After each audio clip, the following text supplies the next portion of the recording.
Alright, so once you're done modeling your character, see I got this fireman here. Once you're done modeling your character, we can make a base for it to start, to make it easier to 3D print and so that it'll stand on its own. So you want to start selecting your character, pressing tab to go into edit mode. Go to face select. You want to select both of these faces by pressing shift to select them both.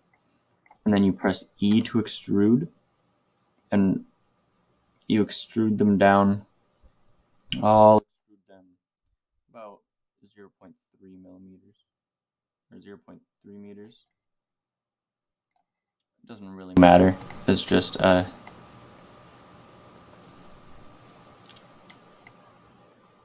any distance that, about there. And then I'm going to select them both and scale them down. And make sure that you pay attention in the top left here. You can see that there's a different, you can see the number. You want to scale it down to about 0.9. So you can just write on your keyboard 0.9. And that'll scale down by that. And do the same thing for this one, 0.9, and press enter. There you go, they're scaled down. And then I want to go back into object mode and add a cylinder. So by default, you're going to have it around 32 vertices, which is fine. But if you want something like a triangle or a square, I'm gonna go with 8 vertices. Get an octagon. You can go with anything you want and make it about this size. We can press S to scale and scale it up until we think it's good.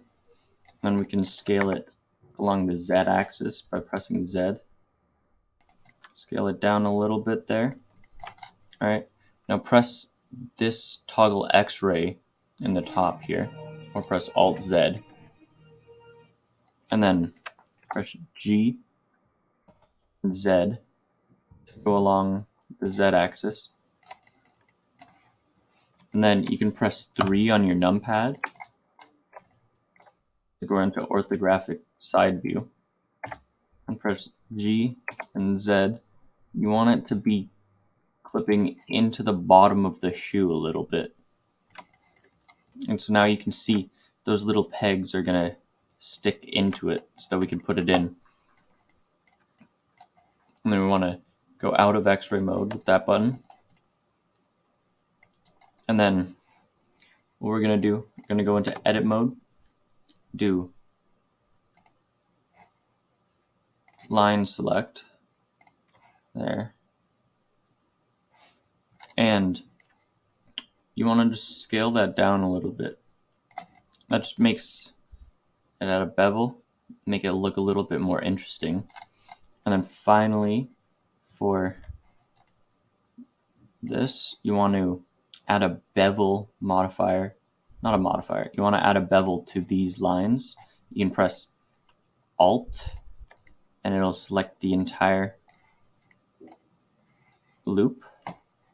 You want to bevel it down just a little bit. That'll make it easier to get off of the 3D printer. And then what you can also do is, if you wanted to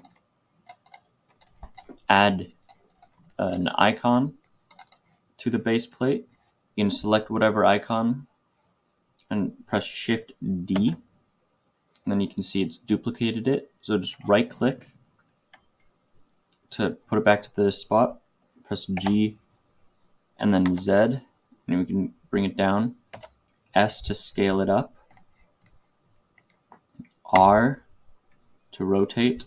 X to go along the x-axis. Then you can just write 90, but if it's the wrong way, backspace, backspace, -90. Now it's the right way.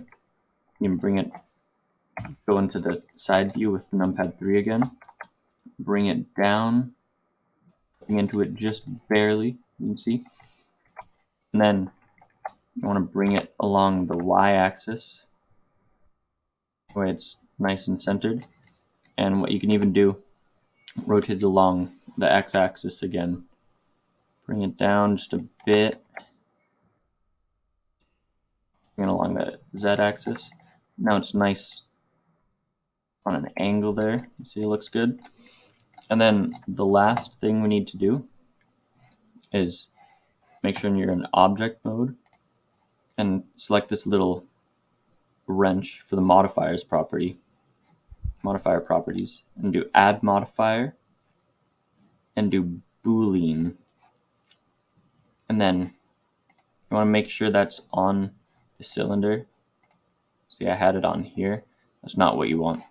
You want to select the cylinder and do boolean, and then this eyedropper, you select the character and then click apply. And what you'll see that does, if you press G, now we have these little footholes. So we'll undo that with Control Z. And then finally what we want to do, we want to hide all of the character and keep this cylinder.